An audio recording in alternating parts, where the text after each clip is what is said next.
is take one of my Purposeful play assignment. I'm talking about impromptu speaking, and typically with impromptu speaking, you pick 3 topics and you choose one that you're most comfortable about talking with, and you brainstorm for 1 to 2 minutes and then attempt to give a 5-minute speech on it.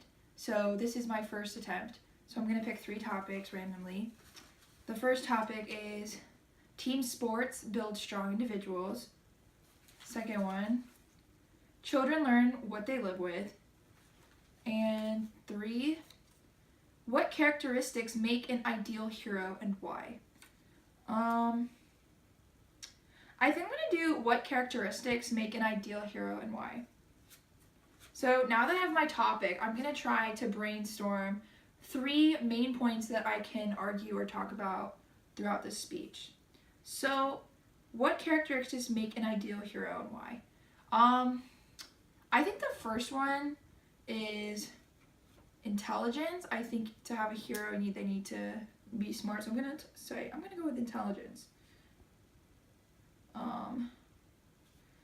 Second characteristic, I'm gonna go selfishness or selflessness, actually. Selflessness. And I think the third one, I'm gonna go with bravery.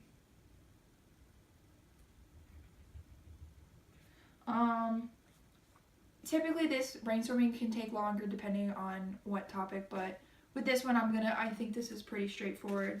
So now I'm gonna attempt to talk about this with an intro, 3 bodies, and a conclusion. Okay. What characteristics make an ideal hero? When you think hero, you think of somebody who's jumping out of airplanes and killing the bad guy. You think of somebody who's unrealistic. You think of somebody who is your knight in shining armor. They have to have all these positive characteristics, which in a sense is true, but these characteristics are also relevant and can be seen in everyday people, not just superheroes. So the first thing I'd say that a superhero needs is intelligence. They have to be able to make all the smart decisions. If they weren't smart and didn't know what was happening, then they would end up shooting like a random civilian than the bad guy. Spider-Man wouldn't be able to shoot from web to web. He might just shoot at some random post office and fall down. I don't know. But if they weren't smart about their decisions, it could end up killing them or allowing other people to be killed because they wouldn't save the bad guy. So I think intelligence is a really important quality. The second quality is selflessness. Why would a hero be risking their lives if they didn't care about other people? They need to be focused on the well-being of society than the well-being of themselves. That's why they're putting themselves in danger. They're going up against all these bad guys with all these weapons, then they could easily get killed. So they obviously care more about the justice in society than whether or not they're okay. And the third topic, bravery. Like I said before, a superhero is going up against all of these crazy things like guns and weapons and maybe toxic gas, I don't know. But if they weren't brave about this, then they would just sit in their bedroom and do nothing and let everybody else die. They have to put fear aside and strive to save society. They have to be brave and hope that everything turns out okay, because if they didn't, then everyone would suffer. And with these 3 qualities in mind, I think these are key traits that make up a superhero, but they are also relevant and can be seen in people in regular society. So you don't have to be somebody wearing a cape to be a hero. Hey, I'm Lauren Dawes. This is impromptu take 2 of my Purposeful play assignment, and I'm about to pick 3 topics, so here we go. The first one is color affects the way people feel. Second, junk food's popularity relies on marketing. And the third, plants have feelings too. Out of these three, I think I'm gonna go with color affects the way people feel.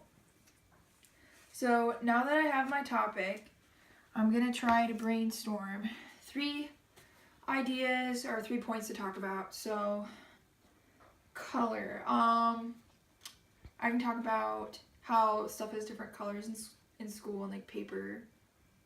Okay. School. Next, I could probably talk about like warm and cool colors. I think that's a good idea.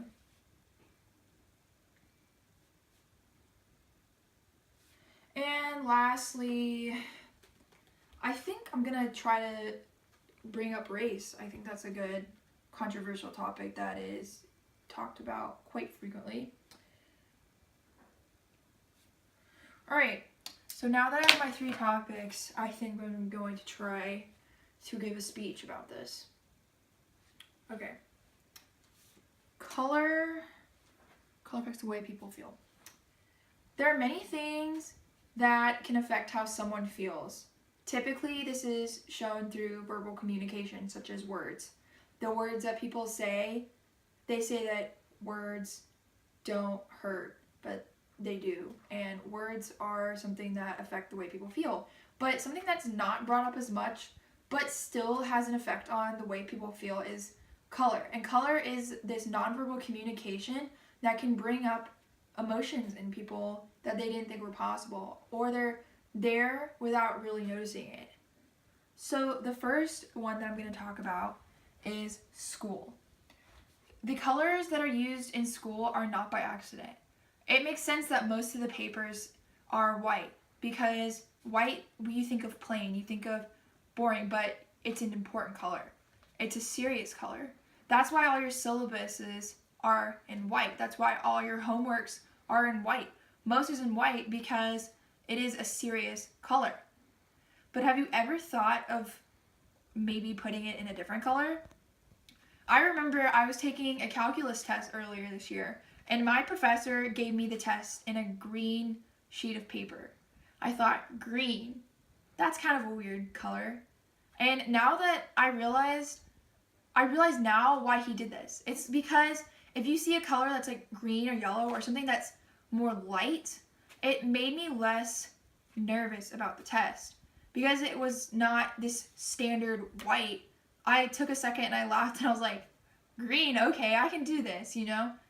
It may seem silly, but it's the little things like that that make tests and assignments much easier, because it just takes off that sense of seriousness. An example of using color in school is with my biology class in high school.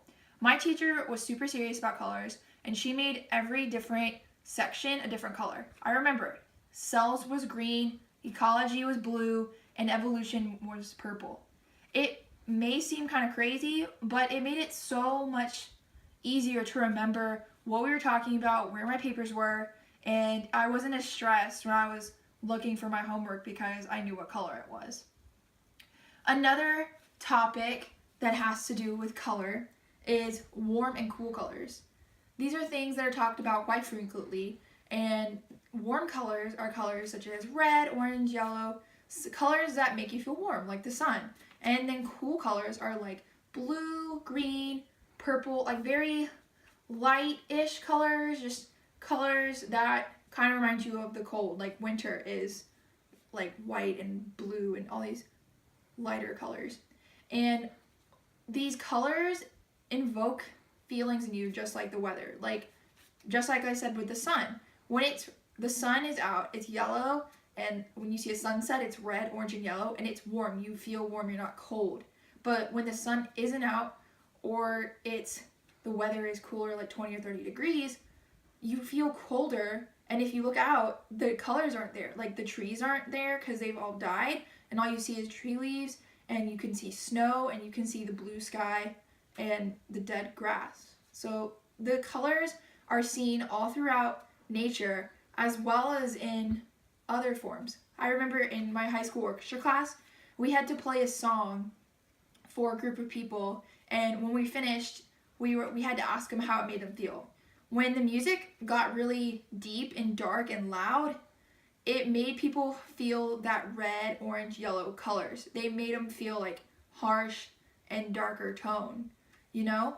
And when the piece was lighter, when we used higher notes and it was very soft, they saw those blue and those green, those lighter colors. So music can be another form of people to feel colors because of what they hear. And finally, another type of color that is seen throughout society is race. And as harsh as it sounds, race does invoke a different sense in different people. There are some people who feel more comfortable with people of their own race, and that it's hard to believe, but like that's just how it is.